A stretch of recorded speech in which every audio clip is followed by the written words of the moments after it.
साथियों, कुछ टॉपिक ऐसे होते हैं जो मारते कम है, घसीटते बहुत हैं। यानी ऐसे होते हैं कि बुरी तरह से चिंगम बन के चिपक जाते हैं और जब किसी के माइंड में चिपक जाए ना तो उसका जीना भारी कर देता है। 24 घंटे उसको सालता रहता है, खाता रहता है वो टॉपिक। और ये टॉपिक है बीम के बारे में। बड़ा खतरनाक टॉपिक है ये, तब जब हम बात करते हैं इसके उस पहलू के बारे में जिसके बारे में आज तक कभी किसी ने ना बताया ना सोचा। आज का टॉपिक हमारा यही होगा, कौन सा? प्लिंथ बीम, जो नीचे का होता है। ऊपर की बात तो दुनिया ने कर दी, क्या नीचे का बीम भी कुछ करता है? जिसको कहते हैं प्लिंथ बीम। कितना खतरनाक, कितना बर्बाद करेगा, कितना आबाद करेगा, क्या गलती नहीं करनी, आज के वीडियो में आपको यही बताएंगे। और ये वीडियो आपके लिए एक बहुत ज़्यादा अमृत बनने वाला है। इसलिए तो कहते हैं, अगर आप पहली बार मेरे चैनल पर आए थे साथियों, ऐसे होते हैं दमदार वीडियो, अभी तुरंत सबसे पहले मेरे चैनल को कर लेना सब्सक्राइब। नहीं करोगे तो बहुत कुछ लूज कर जाओगे और मुझे भी लगता है कि मेरी भी की हुई मेहनत बेकार ना कभी चली जाए। चलिए चलते हैं इस वीडियो पर आखिर तक। डॉक्टर आनंद भारद्वाज, वास्तुशास्त्र के एनसाइक्लोपीडिया। साथियों, वीडियो शुरू हो इससे पहले एक छोटी सी आपको खुशखबरी देना चाहता हूं। मैं कह रहा हूं छोटी सी, लेकिन है बहुत बड़ी खुशखबरी। बहुत जल्द दिल्ली एनसीआर में एक बहुत बड़ा वास्तु का सेमिनार होने वाला है, जिसमें मेरा आपके सामने फेस टू फेस मिलना भी होगा। आपके साथ हमारे फोटोग्राफ भी होंगे और हाँ, मंच पर आप मेरा देखेंगे जबरदस्त प्रेजेंटेशन। ऐसे तो होते रहते हैं पूरे भारत में, पूरे वर्ल्ड में होते रहते हैं, लेकिन ये जो प्रोग्राम है, आपको थोड़ा सा हिंट दे देता हूं, ये गाजियाबाद में होने वाला है और ये बहुत जबरदस्त प्रोग्राम होगा। इसमें अगर आप आना चाहते हैं, मुझसे फेस टू फेस रूबरू होना चाहते हैं, मिलना चाहते हैं, तो ये गोल्डन चांस छोड़ने का नहीं। ये मत सोचना कि मैं कह रहा हूं कि आप मेरे साथ फोटो खिंचाएंगे, नहीं, आप मेरे चाहने वाले हैं, आपके साथ मेरा फोटो होगा। ये मेरे लिए भी तो एक गर्व की बात होगी। साथियों, किस समय पर होगा, क्या टाइम होगा, ये सब आपको बहुत जल्द बताने वाला हूं। आने वाली वीडियोस देखते रहना और उसमें आपको बताएंगे कैसे आपने करना है रजिस्ट्रेशन। अगर आपने रजिस्ट्रेशन नहीं किया तब एंट्री नहीं मिलती। लिमिटेड सीट्स होती हैं और वो सीट लेने के लिए आपको हम बताएंगे तरीका किस तरह से आपने रजिस्टर करना है। जिन्होंने पिछले साल समय से अपने आप को रजिस्टर करवा लिया था, उनको जो है वहाँ पर जाने का, हमसे मिलने का चांस मिला था और हमारी जो प्रेजेंटेशन थी उसको समझा था। एक अद्वितीय होता है वो सब कुछ सीन।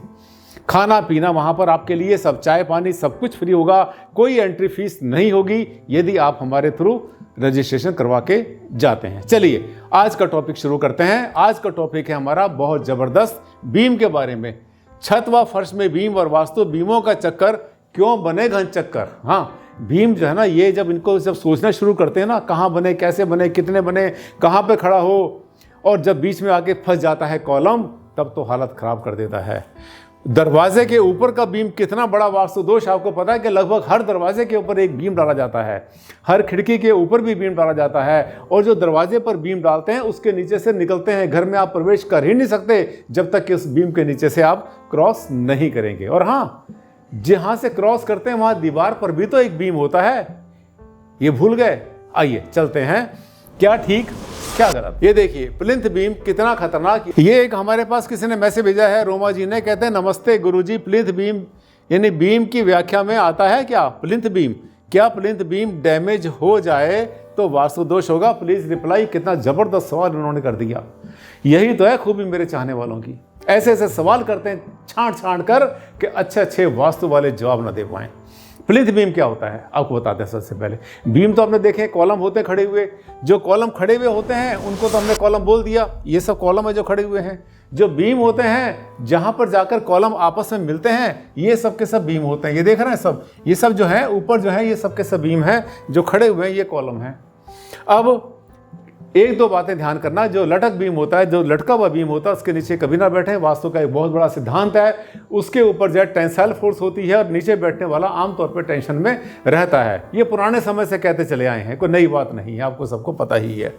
ना बैठें उसके नीचे, ना सोएं। दूसरी बात, टांड के नीचे सोने और बैठने से ही बचें। टांड में क्या होता है कि वो जो टेंसाइल फोर्स होता है, या जिसे आमतौर पर लोग ग्रेविटी बोल देते हैं, ग्रेविटेशनल फोर्स बोलते हैं, वो इकट्ठा एक जगह पर नहीं होता, थोड़ा सा फैला होता है। उतना सीरियस तो नहीं, पर फिर भी उसके नीचे बैठने से बचना चाहिए। और अगर हो, मान लिया कहीं पर बना हुआ हो, तो आप मेरी वीडियोस को देखो, आसान सी रेमेडीज कर लो। रेमेडीज मेरी वीडियो में बहुत सारी आपको मिल जाएंगी। Doctor Anand Bhardwaj, vastu for remedies of beam, लटक बीम, पट बीम, कुछ भी आप डालेंगे आपको मिलेगा आराम से, खूब दिल खोल के मिलेगा। इतनी वीडियोस हैं कि आपके पास कोई सवाल बचेगा ही नहीं, ये मेरा दावा है। आगे चलते हैं। पट बीम, पट बीम से कोई वास्तु दोष पैदा नहीं होता। पट बीम कौन सा होता है? पहले समय में क्या था कि 100% जो बीम थे, जिसको क्षैतिर बोला करते थे, पुराने घरों में लकड़ी के क्षैतिर होते थे छत के अंदर, और वहां पे जो है कड़ियां होती थी, जिसको बरगे बोला करते थे, वो भी डाले जाते थे लकड़ी के। लेकिन समय के साथ साथ जब लिंटर बना, तो लिंटर के साथ साथ जो है कॉलम और उसके साथ में बीम बनने शुरू हो गए। जो बीम बनते थे वो लटक बीम होते थे, ऐसे लटके बीम होते थे। लटक बीम के नीचे बैठोगे, काम करोगे, उसके नीचे सोएंगे तो आप टेंशन में आ ही जाओगे, नहीं बचोगे बिल्कुल। इसके पीछे एक वैज्ञानिक कारण भी मैंने वो उस वीडियो में पहले बताया भी है।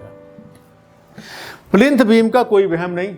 अगर जहां पर आप बैठ के काम कर रहे हैं उसके नीचे अगर प्लिंथ बीम है तो आपके ऊपर कोई असर नहीं पड़ता, कोई समस्या नहीं है 1% भी, क्योंकि वो नीचे है, उसका जो फोर्स है वो नीचे जा रहा है, उसका फोर्स ऊपर नहीं आ रहा है। इसके अलावा प्लिंथ बीम का टूटना एक वास्तु दोष भी है। अब जो प्लिंथ बीम होता है, जब नीचे डाला जाता है, कभी कभी क्या होता है, गर्मी सर्दी से या लापरवाही से, या कभी कभी क्या होता है कि हनीकॉम्ब की इसमें समस्या आ जाती है। जब उसमें उसकी भराई करते हैं तो अगर वाइब्रेटर ठीक तरह से नहीं चला तो उसमें हनीकॉम्ब आ जाता है। और अगर हनीकॉम्ब थोड़ा बड़ा होता है, जैसे हम देखा सुराख होते हैं, हवा भरी होती है कभी कभी बीम के अंदर, वो चटक जाता है, टूट जाता है। ये बहुत बड़ा वास्तु दोष भी है, और साथ में सिविल इंजीनियरिंग के पॉइंट ऑफ व्यू से भी एक गंभीर दोष होता है बिल्डिंग बनाने के लिए। ये वहाँ पे कमजोरी ऐसी करता है कि कभी भी वहाँ से कुछ भी कांड हो सकता है। तो अगर आपका प्लिंथ बीम कहीं से चटक जाए, टूट जाए, या कहीं पर उसके बीच में गैप आ जाए, हवा भर जाए उसके अंदर, कुछ भी ऐसा होता है, तो उसको तुरंत उसको फिर से टाई करो, दोनों एंड से उसको बांधो, दोनों से बांधकर फिर से बनाना जरूरी है।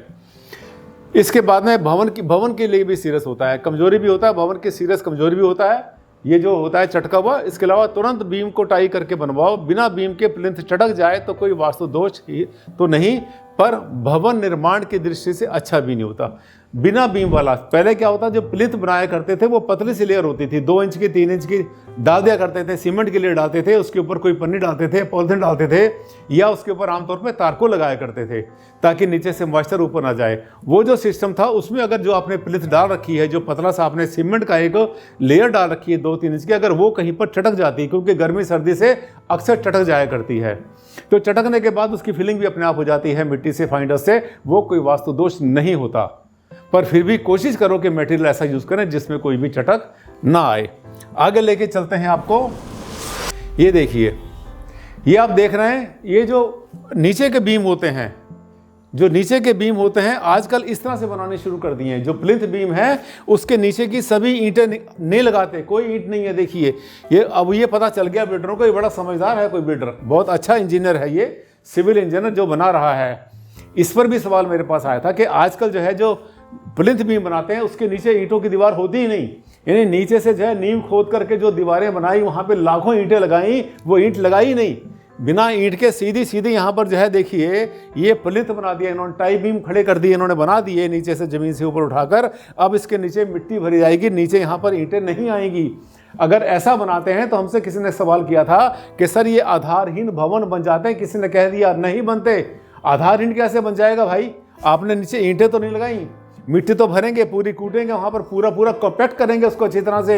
ये तो एक सिविल इंजीनियरिंग का पार्ट होता है, इसमें कोई समस्या बिल्कुल भी नहीं होती। अब अगर पुराने मेथड पे चलेंगे फिर तो और तरह से मकान बना करते थे, इसमें कोई बुराई नहीं।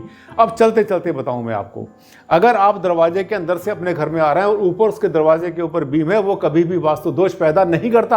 अब आपके मन में सवाल आएगा, भारद्वाज जी जब बीम के नीचे बैठना, उसके नीचे खड़े होना, उसके नीचे से निकलना गलत होता है, तो वो कैसे नहीं होगा, वास्तु दोष क्यों नहीं पैदा करेगा? इसलिए नहीं करेगा क्योंकि उसके नीचे एक चौखट लगी हुई है। वो जो पूरा उसका वेट है, टेंसाइल फोर्स उसकी है, जो भी उसका वेट है वो पूरा का पूरा चौखट ने उठा लिया।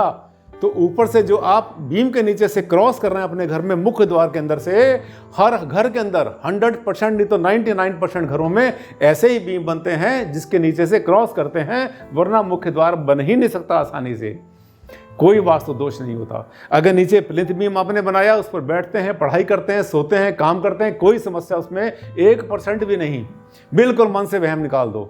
हाँ, प्लिंथ बीम अगर चटक जाए तो उसको अच्छा नहीं माना जाता, ना तो इंजीनियरिंग के पॉइंट ऑफ व्यू से और ना ही वास्तु के दृष्टिकोण से। समझ गए, मुझे लगता है समझ गए तो बहुत अच्छा लगा। तो आप, मुझे पता है कि आपने लाइक कर ही दिया होगा, नहीं किया तो अभी कर देना। और हाँ, इसको जो है वायरल करना, सोशल मीडिया पर डालना। ये जो है, जो समझदार लोग होते हैं, जो समय से जागते हैं, गलती नहीं करते, ये उनके लिए वीडियो बनाई जाती हैं। गलतियां करने वाले तो करते हैं, दुनिया करती है, हमें उससे क्या लेना देना। संभलना तो आपने है, आपसे ना हो गलती, आपका ना हो नुकसान, आप कभी पीछे ना रह जाओ दुनिया की दौड़ में, यही चाहता हूं। साथियों, आज के लिए बस इतना ही। जल्द मुलाकात करता हूं एक नए टॉपिक के साथ। तब तक के लिए इजाजत दें। नमस्कार, धन्यवाद, thank you and take care.